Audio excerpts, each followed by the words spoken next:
a stay-at-home dad, watching Disney movies he never had. His daughter digs through all the VHS, crushing the classics in a princess dress. Informed like Scuttle, Kurt's got your ticket, making it real like Jiminy Cricket. Most are off the Captain Hook, but if the Tweedledum, he'll be taking more shots than Bambi's mom. Leaves him raised like Simba, or cracked like the beach dishes. He'll show you a whole new world, you won't need 3 wishes. Stay at home, Disney Dad.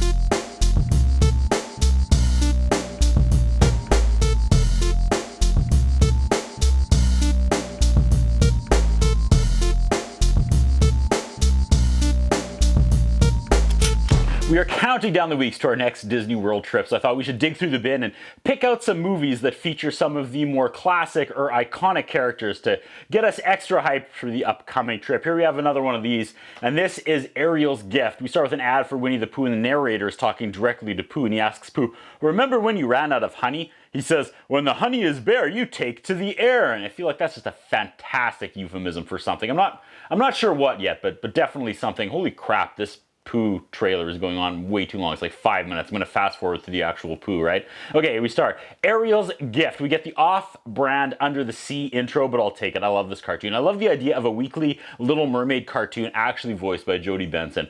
The first one is called Red.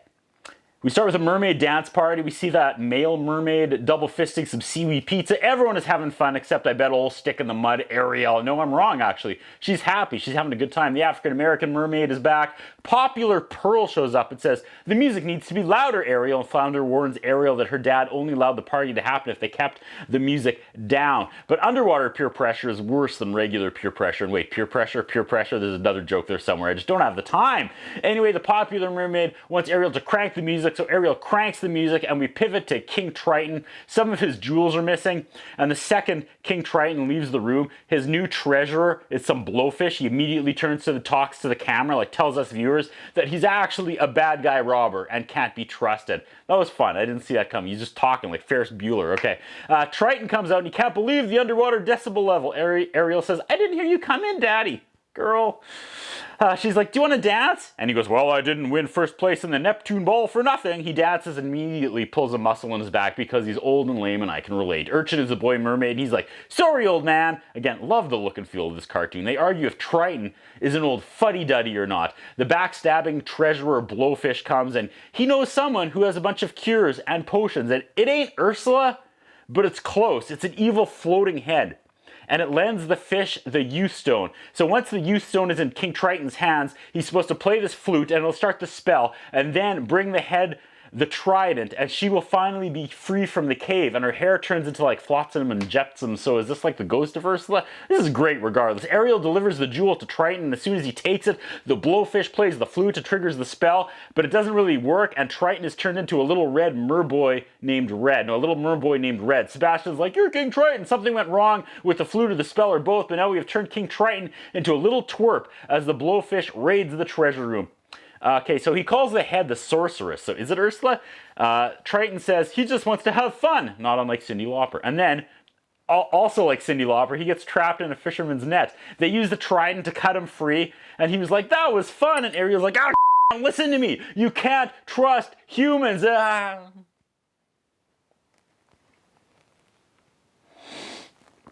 This is great. Sebastian says, "You're a royal bundle of energy." So Ariel's scolding Red, and now we have to move on to the part where they take this concept and they beat it like a dead horse. And at one point she finally just looks into the camera and says, "Oh no, I've become my father." That shark from the movie is back, and Red screws with it. And I feel like they almost reused the entire animation from the actual Little Mermaid movie with this shark. Then they cut to a close-up of the shark's screaming face as the trident soars through the water and stabs him in the butt. Little King Triton gets some thorns in his finger, and Sebastian goes, "Did His Royal Highness get a boo-boo?" Sebastian then makes fun of Ariel and goes, "If you had a beard, you would look exactly like him." This is good stuff. So Sebastian's dunking on everyone. They're onto the evil blowfish now, though, and they trap him, and he comes clean about the spell and the evil head in the cave. So are we going to get a reunion with Ariel and Ursula? This is exciting. Sebastian says now they have to meet face to really big face. The face asks if they're going to rescue her from the cave that keeps her captive. She just wants the trident. She says she's been trapped here for centuries, and Ariel sasses her and says, well, what's the big hurry then? It's already been centuries. That's good stuff. I swear this throwaway weekly cartoon had some of the greatest original villains. So this head creates an undertow trying to get the trident, but time runs out, and Triton returns to normal and takes his trident and goes home, leaving the head in the cave. So I guess the backstory is when he was younger, like not little, like 5 minutes ago, when he was younger, he put her in the cave. Okay. He says, quote, well, I don't remember everything I did today. I'm sure I was a pain, and oh God, I've had those nights.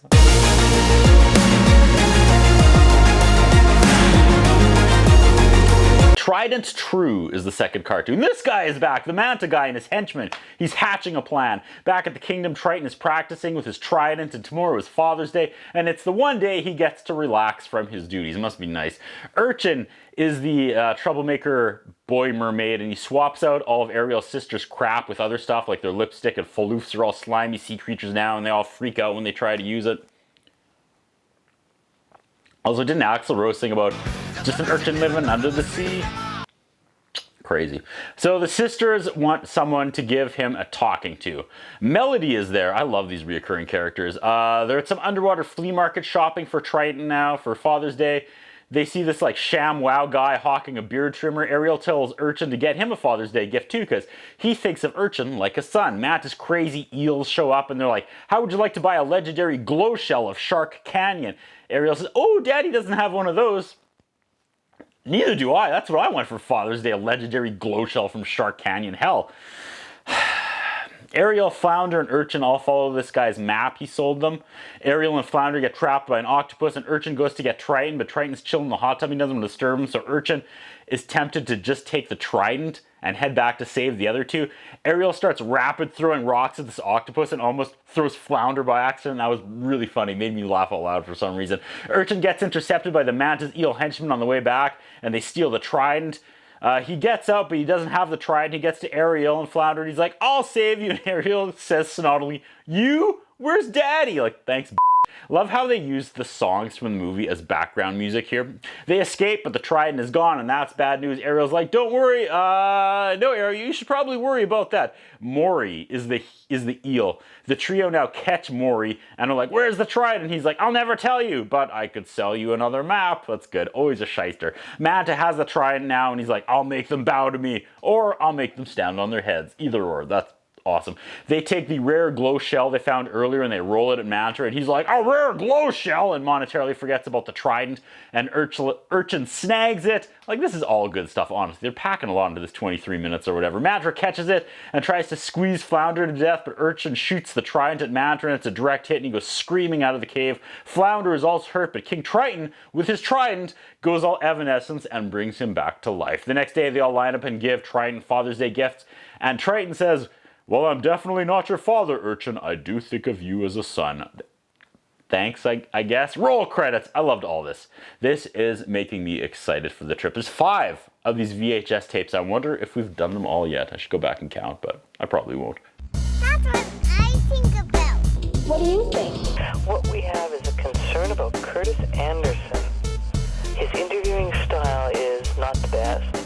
His personal appearance is not the best. I was wondering if the man has some kind of a hold over the channel that he's allowed to be employed for so long with the standards of journalism and personal appearance that he has.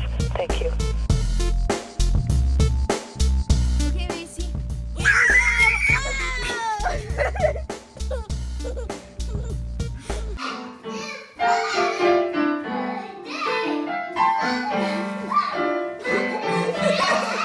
I'm still Jenny from the block.